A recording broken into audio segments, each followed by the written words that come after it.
ஆண்டவரும் இரட்சகருமான இயேசு கிறிஸ்துவின் ஈடு இணையற்ற நாமத்தில் அன்றன்றுள்ளப்பம் வாசகர்களுக்கு எங்கள் அன்பின் வாழ்த்துக்கள். 2025 ஆண்டு ஜனவரி மாதம் 21 தேதி செவ்வாய்க்கிழமைக்குரிய தீன தியானம். இன்றைய தலைப்பு சுத்தம் பண்ணுங்கள். யோவான் 15:2 சொல்கிறது, கனி கொடுக்கிற கொடி எதுவோ அது அதிக கனிகளை கொடுக்கும்படி அதை சுத்தம் பண்ணுகிறார். எஜமானுக்கு தன் திராட்சை தோட்டத்தின் மேலும் திராட்சை கொடிகளின் மேலும் பூரண அதிகாரம் உண்டு. அந்த திராட்சை செடிகள் செழிப்பாக வளரும்படியாகவும் நல்ல கனி கொடுக்கும்படியாகவும் மிகுதியான கனிகளை தரும்படியாகவும் அதை சுத்தம் பண்ணுகிறான். சுத்தம் பண்ணுகிறான் என்பதன் அர்த்தம் என்ன? தேவையில்லாத சிறு சிறு கிளைகளை அவன் நறுக்குகிறான். காய்ந்த சருகுகளை பிடுங்கி எறிகிறான். அதிகமான இலைகள் இல்லாதபடி அவைகளை வெட்டி சீர்படுத்துகிறான். நல்ல கொடிகளை பந்தல்களின் மேல் படரவிட்டு அது மிகுந்த கனிகளை கொடுக்கும்படி செய்கிறான். நிலத்திலே உரமிடுகிறான். செடிகளின் மேலே பூச்சி மருந்தை தெளிக்கிறான்.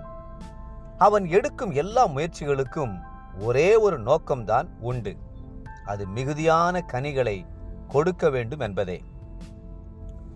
அந்த திராட்சை செடி கிளை நறுக்கப்படாமல் காட்டு செடியைப் போல் கண்ட இடங்களிலே படர்ந்து சென்றால் அது பிரயோஜனமற்ற கொடியாக மாறிவிடும்.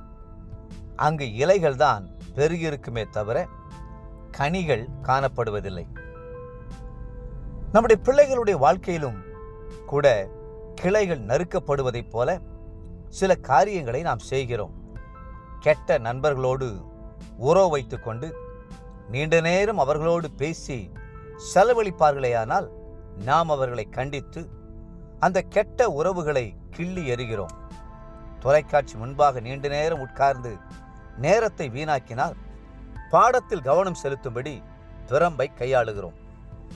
பிள்ளைகளுடைய சிந்தையில் ஒட்டியிருக்கும் வேண்டாத காரியங்களை எல்லாம் அப்புறப்படுத்தி படிப்பில் கவனம் செலுத்தும்படி உற்சாகப்படுத்துகிறோம்.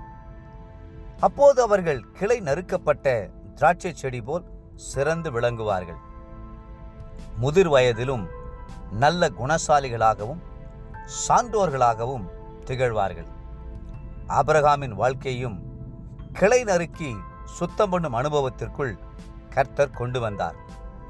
அடிமை பெண்ணாகிய ஆகாரையும் அவளுடைய மகனையும் புறம்பே தள்ள வேண்டியிருந்தது. கிளை நறுக்கப்படும் போது செடிக்கு வருத்தமும் வேதனையும் உண்டாவது இயற்கைதான். ஆனால் நம்முடைய நன்மையை கருதியையும் நாம் கனி கொடுக்க வேண்டும் என்பதற்காகவுமே அப்படி செய்கிறார். சில வேளைகளிலே கர்த்தர் சில சிக்ஷைகளின் வழியாக நம்மை கொண்டு சென்று அப்படிப்பட்ட கிளைகளை நறுக்குவார். ஆகவேதான் அப்போஸ்தலனாகிய பவுல் எழுதுகிறார், அன்றியும் என் மகனே, கர்த்தருடைய சிக்ஷையை அற்பமாக எண்ணாதே, அவரால் கடிந்து கொள்ளப்படும் போது சோர்ந்து போகாதே. எந்த சிக்ஷையும் தற்காலத்தில் சந்தோஷமாய் காணாமல் துக்கமாய் காணும், ஆயிலும் பிற்காலத்தில் அதில் பழகினவர்களுக்கு அது நீதியாகிய சமாதான பலனை தரும். எபிரேயர் 12 5 மற்றும் 11 தேவ பிள்ளைகளே, எந்த காரியம் உங்களை தேவனை விட்டு பிரிக்கிறதோ, எந்த காரியம் உங்களுக்கு விக்கிரகமாய் விளங்குகிறதோ, எந்த காரியம் நீங்கள் கர்த்தர் மேல் வைத்திருக்கிற அன்பின் கனியை அவித்து போடுகிறதோ, அந்த காரியத்தை நீக்கி போடுங்கள். அப்போது நீங்கள் மிகுந்த கனிகளை கொடுப்பீர்கள். இன்றைய நினைவிற்கு யோவான் 15:8, நீங்கள் மிகுந்த கனிகளை கொடுப்பதினால் என் பிதா மகிமைப்படுவார், எனக்கும் சீஷராயிருப்பீர்கள். இன்றைய வேத வாசிப்பு காலை யாத்ராகமம் 1, 2 மற்றும் 3 மாலை மத்தேயு 14 1 21 முடிய.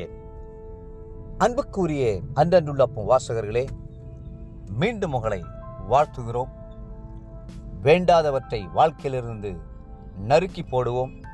கர்த்தர் தாமே உங்களை ஆசீர்வதித்து மென்மேலும் உயர்த்துவாராக. ஆமென்.